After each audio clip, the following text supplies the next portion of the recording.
if Winston Peters chucked his toys and called a snap election tomorrow, and by the end of this year there was a Labour-led coalition, what could be done like in the immediate future? So what I guess I'm saying is, if the other lot decided to do it by the end of the year, what could you guys do if you were in there by the end of this year, hypothetically, to turn this around quickly? What has to happen?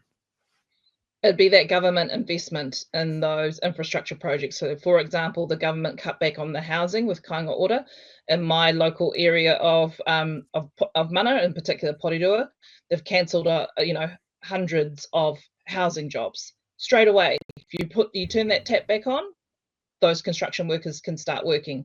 Those construction workers or infrastructure companies, they then can get other suppliers to supply them the goods that they need. It starts to pick up, that starts to have that ripple effect in the economy, because it's not just the people on the tools, it's the people that supply them the goods, and then the people that supply them the goods, etc., etc.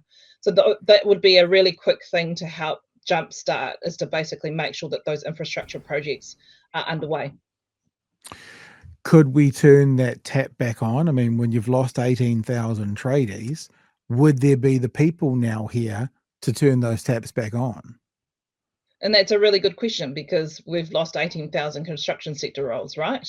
So Yeah. that's a question that basically, if the hypothetical, as you say, if everything else falls and we have to come back into government, we need to move really quickly, because we need to stop that brain drain basically to overseas. You have to make it more attractive for builders to come back to New Zealand than stay on the Gold Coast. Well, for example, that apprenticeship Sparky that's on there, that was on that news piece that you just shared, Yeah. there would be a job for him as long as it Yeah. happened quickly, because there is a Yeah. clear indication that, well, we're going back to building more homes. We're going back to doing those classroom rebuilds. We're going back to those hospital builds, etc. The government just re-announced a whole bunch of projects a couple of weeks ago that were basically announced, and then funded, but then they stopped it while they decided to review it.